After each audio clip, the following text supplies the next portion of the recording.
Dead zones ruining your Wi-Fi? Let's set up your Aervy Wi-Fi extender to blast fast, reliable internet to every corner of your home. Let's get started.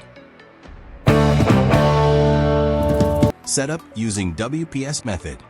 First, unbox your Aervy Wi-Fi extender. Plug the extender into a power outlet close to your router.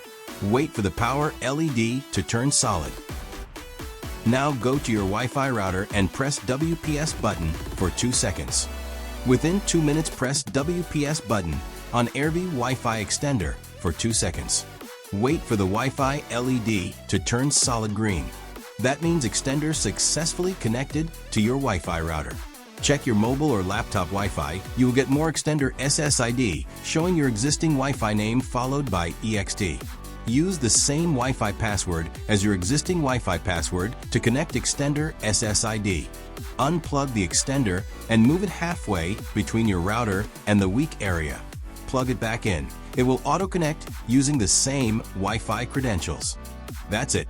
Enjoy buffer-free Wi-Fi everywhere. If you found this video helpful, don't forget to like, share, and subscribe channel to get more videos. Thanks for watching.